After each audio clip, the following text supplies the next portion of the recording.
கர்த்தருடைய பரிசுத்தமான நாம மகிமைப்படுவதாக.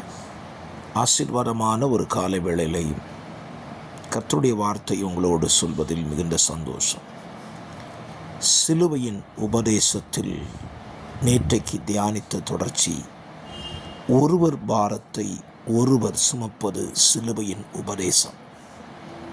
இன்றைக்கும் அப்போஸ்தலனாகிய பவுலின் வாழ்க்கையிலே அவன் சுமந்த ஒரு பாரத்தை உங்களுக்கு சொல்லுகிறேன்.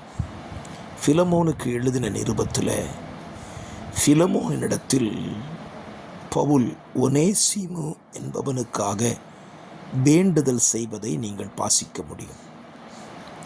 ஒனேசிமு பிலமோனுக்கு துரோகம் பண்ணி சிறை கைதியாய் வருகிறான்.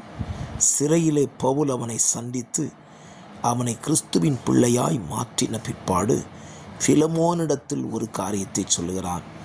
ஒனேசிமு உம்மிடத்தில் எவைகளாவது கடன் பட்டிருந்தால் அவைகளை நானே உமக்கு செலுத்தி தீர்க்கிறேன். அவனை நீர் உம்முடைய மகனைப் போல ஏற்றுக்கொள்ளும் என்று சொல்லுகிறான். பாருங்கள், ஒருவனை கிறிஸ்துவுக்குள் நடத்தும் பொழுது அவன் பட்ட சகல காரியங்களையும் பவுல் தன் மீது ஏற்றுக்கொள்ளுகிறான். காரணம், அந்த பாரத்தை விட ஒரு மனிதனின் ரட்சிப்பு அவனுக்கு விலையேற பெற்றதாய் தோன்றிற்று. என்னை கேட்கிற கர்த்தருடைய பிள்ளைகளே, இது சிலுவையின் உபதேசம். இன்றைக்கும் நம்முடைய வாழ்க்கையில் ஒரு சிலரை கிறிஸ்துவுக்கென்று ஆதாயப்படுத்தி கொள்ள அவருடைய சில பாரங்களை நாம் ஏற்றுக்கொள்வோம். அப்படியானால் அந்த பாரம் நம்மை பாரப்படுத்தினாலும் அதற்கு தேவன் நம்மை தப்புவிக்க வல்லவராய் இருக்கிறார். பவுல் இப்படி பாரத்தை ஏற்றுக்கொண்டாலும் பிலமோன் அந்த காரியத்தை பவுலிடத்தில் வாங்க மாட்டான் என்றும் பவுல் நம்பியிருந்தான்.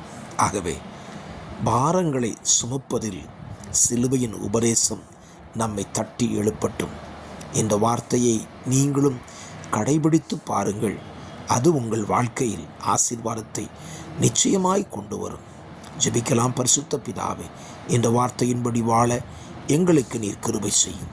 இயேசுவின் நாமத்தில் பிதாவே, ஆமென்.